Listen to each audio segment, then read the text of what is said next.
Hello everybody, as you can see, this is a departure from our normally scheduled programming. This is a new promo ad for Undertone Audio, I thought this one actually does need a little bit of an explanation. So this is a big difference from what I've done before. This is probably one of the craziest things I've ever done. So there's not a whole lot of explaining to do before this thing plays. I'm just gonna throw it at you, see what happens. You'll get to see the long edit on here. There's a short one and a long one. I haven't decided yet if the short or long edit's gonna get the big like social media blast. But you all are used to long videos on this YouTube channel, so you get to see the whole thing right out of the gate.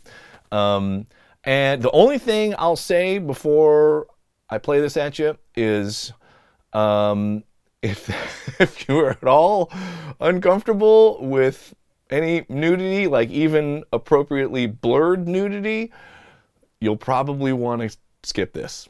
Okay, here it is.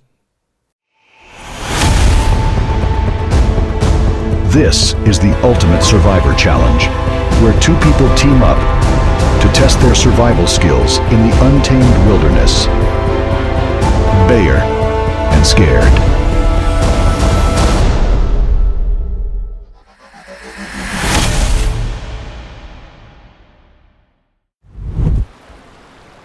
All right, it just got super real.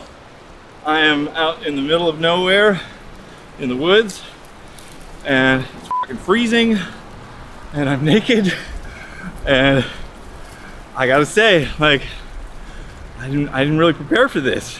I mean, I've watched a lot of Bear and Scared and I hope that'll get me through this. We'll see what happens. I'm excited to take on the challenge. I love being outdoors. I'm from Montana and pretty much my entire life has been survival training. My dad used to take me out hunting and fishing and we'd be out in the wild for days just living off the land. With years of experience hunting and living off the land, Jenna is being given a PDR, Paleo Durability Rating, of 7.4.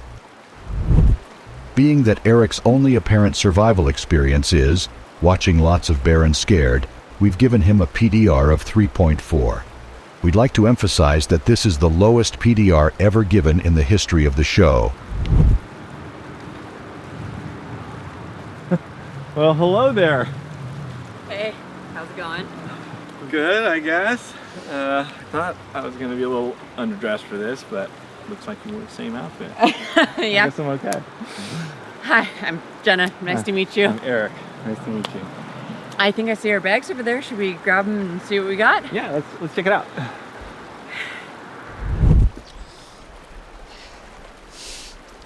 For my survival item, I brought my favorite hunting knife.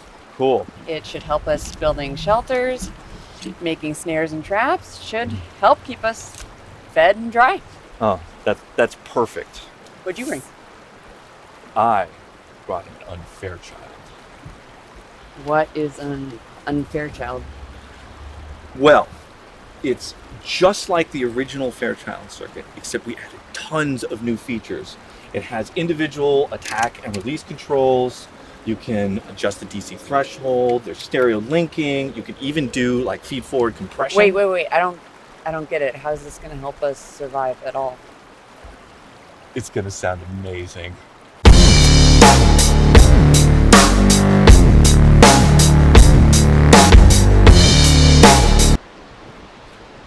Aren't you gonna help me carry the UnFairchild? No. Well, oh. I mean, this thing's heavy. I'm not gonna be able to keep up with you. Can you just slow down a little bit? No.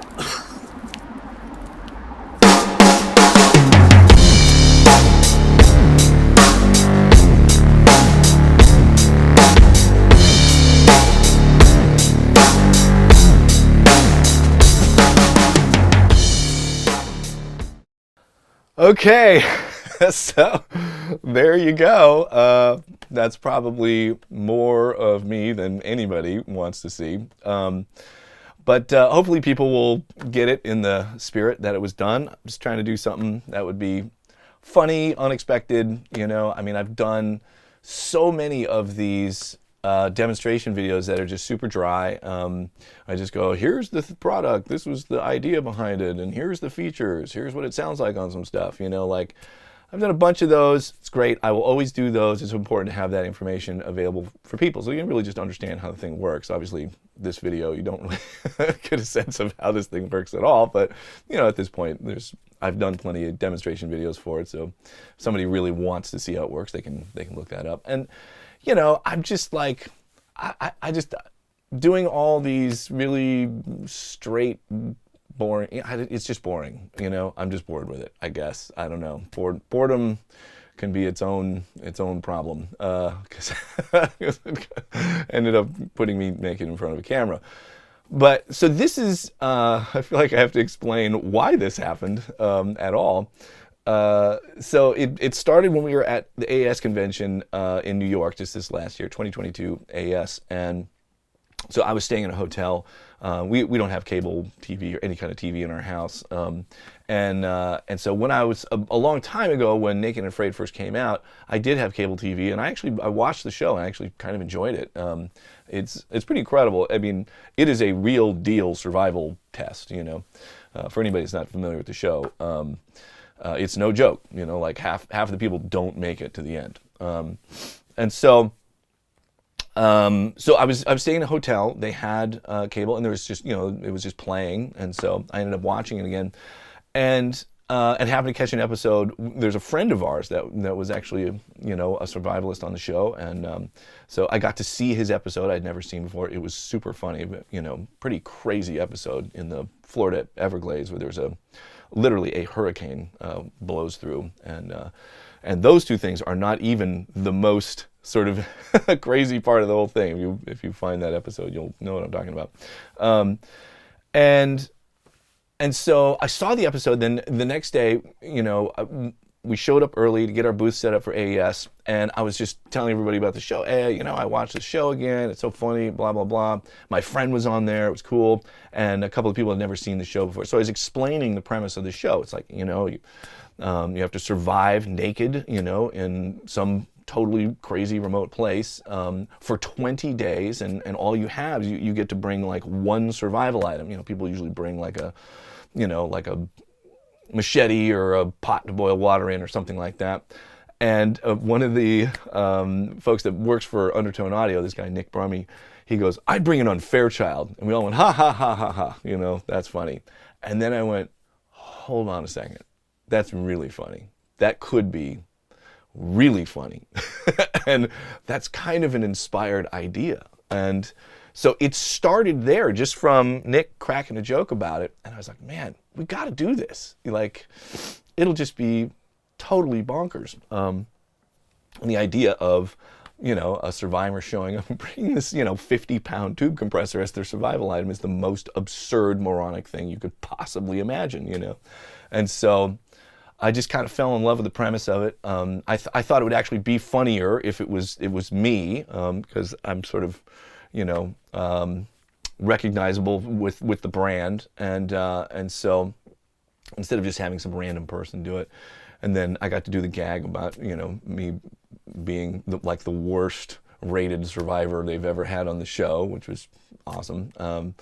And so then, you know, it was like this whole thing of like, okay, can we actually pull this off? Like, I've never made a commercial before. I've never, you know, done anything like that. And so I went through this whole process of trying to figure out, okay, so where are we going to film this, and how are we going to do all this and make it happen, and who am I going to hire to be the female survivalist that's part of the show? There's, you know, they have a male and female survivalist on the show, and so I had to find somebody, and I was like, man, how do I do that?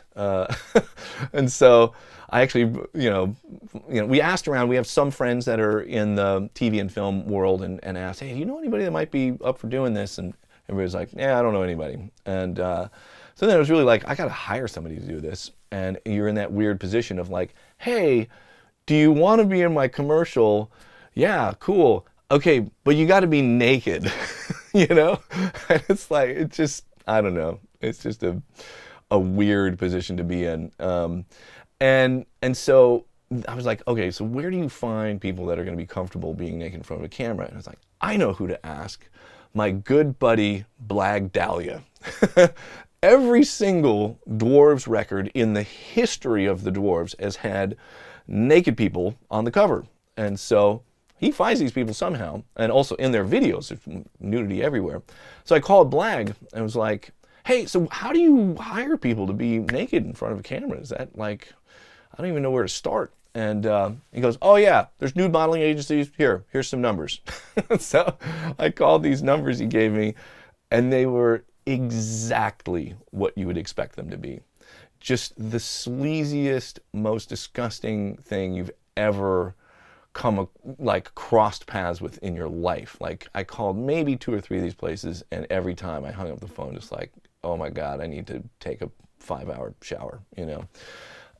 And so I was like, I don't know, it just seems so gross. And so then there was another person we know that who is an actor, and told me about this thing. You know, there's an online casting service called Breakdown Express, and so there's this whole process. You have to sign up for the service as and I was the casting agent, and so I signed up for the service, and you have to take this like training course because they're trying to filter out weirdos, you know. And I managed to make it through that. You know, my weirdness didn't set off any of their alarms, and so it was cool. So then you upload your script, the premise of the thing, and the character that you need cast, and there's all of these actors that are, you know, signed up for the same service, and when something comes up, they'll look at it and go, oh, okay, I think I'd be good for this. And then I put it up there. I've never done this before, and had like 200 submissions, a bunch of actors. And so then you go through the process of narrowing it down. You know, do this like a casting where you can, it's like a Zoom thing that goes through the website. And so I set up a day where I you know, did a reading with 5 people, and there was the person that you see in the video is the one that was by far the best. And it was a really interesting thing I learned about acting, that there's kind of no middle ground with acting. There's a lot of things where there's a whole range of skill. You can be amazing, you can be really good, you can be pretty good, you can be okay, you can be mediocre, you can be really bad. And acting really seems like you're either an actor or you're not. And there's just nothing in between. Either you're believable or you're not. If you're believable, you're a really good actor. You're a great actor because people will believe you. If you're not believable, you're just a bad actor. It was really interesting. There was nothing in between. So we were lucky enough to get the gal that's in the video, because she is a, you know, very skilled actor, and elevated the whole thing, because I've never done anything like that before, and it was just great to have her there, just like so solid, super focused, really like kept me, you know, in the moment. It was great. And so cast her, scheduled a day to do it in Topanga, so around our house in Topanga. There was enough places along hillsides and stuff where if you aim the camera the right way, it would look like you're out in the middle of nowhere. And so we decided to shoot it there, and you know, set up a day. We did the whole shoot in one day, managed to pull it off, even with all kinds of screw ups. And I actually forgot, we used a dummy UnFairchild, you know, it's just like the chassis for it with nothing inside. And I forgot to have it there the morning of the shoot, and like somebody had to run and get like all this dumb stuff. But we still got it done, got it finished on time, and had an amazing time. It was super fun shooting the thing. It was really hilarious. You know, so I was actually really no clothes. And the actress, Maxie, she was wearing, I gave all the actresses the option of wearing like just skin tone underwear. So she had, you know, skin tone stuff on. And it's pretty hilarious. Like, you know, when you first take all your clothes off with all these people standing around, it is super weird for, you know, the first minute or two. And then everybody just gets over it and you totally forget that that's even happening. I was just, you know, I was basically naked outside for, I don't know, 5 hours and just completely forgot. I didn't have any clothes on. Everybody forgot, just focused on getting stuff done. And then, like, leading up to this, the other thing I have to say is, like, there is nothing in this universe like the possibility of being, not even the possibility, like a scheduled day where you are going to be naked in front of a camera that compels you to do sit-ups. I was like madly trying to exercise leading up to this thing to just try and get it together and not be a total embarrassment. And still, like, you know, even with, as hard as I worked on that, like, it was like over a month, probably 6 weeks of me just every day, you know, trying to work out. I don't have a gym, you know, here in Vermont, so it's all like push-ups, sit-ups kind of stuff. And even as hard as I worked on it, I'm still just like, man, I look like a melty old motherfucker. That thing, it's just, I don't know. It's just, the camera doesn't lie, you know. It's just, there's no getting around it. And so then when it came time to edit the thing, and I literally just finished editing it at 2 a.m. in the morning. I mean, the important part of the edit, choosing the scenes and stuff, that was relatively easy. And even when I started editing it, you know, I had the script laid out, so there's an intro, and then I do the first sort of like solo bit where I'm telling about where I am and what I'm experiencing, and like the way that thing started initially was, you know, like a full body shot of me, and I consider myself to be relatively comfortable with nudity or whatever. Like, it's not that big of a deal to me. And I just, when I started putting it together, and it just starts with me fully naked, I was like, this is just too much, man. It's just like, it's too jarring, right? Right out of the gate, you know? And so I cropped it so I could just kind of like ease into that reality a little bit. Yeah, it was just, I didn't expect to be, you know, to feel like it was like way too much, you know, right out of the gate. I was even considering swapping me and the Jenna character, you know, so you don't see me naked first. It's just, I don't know. It seemed like a lot. So I figured out, you know, the edit, and then I had to do all the blurring, and I use Adobe Premiere to do my video editing, and there's, you know, a million YouTube instructional videos on how to do blurring. The software, you know, has a thing built in where you can create a mask and it'll blur it out, and then it'll track that region, and it should just chase it around and, you know, move with whatever, you know, that region as it moves around the screen. Well, here's the problem: it doesn't work. And so I had to basically manually, you know, keep that thing on track, frame by frame, for this entire thing, you know. And so this thing is, I don't know, we'll call it 3 minutes. Yeah, so that's, I mean, that's like 5,000 frames, you know. I mean, obviously not every single frame needs to be blurred, but once you get into the survivalist walking around, like, most of it needs to be blurred. And it took forever. I just didn't anticipate like how much work that was. I did somewhere between 30 and 40 hours of blurring. This thing just, it is the most mind-numbing work I've ever done in my life. I don't know how the people on that Naked and Afraid show do it. I mean, I would just lose my mind. I don't know. And so, and that was really the problem. It's like, we're trying to synchronize this whole thing. So there's an ad in Tape-Op that's coming out like right now, today. It'll be showing up. You know, the print one already shipped, and the online version is going to be showing up in people's email boxes today. And so, you know, I'd been chipping away at this. I would do it when we're on the plane. I'd do it, you know, anytime I had time. And I did all of my stuff first. So it was easier for me to like show people edits and stuff without just full male frontal nudity accosting everybody.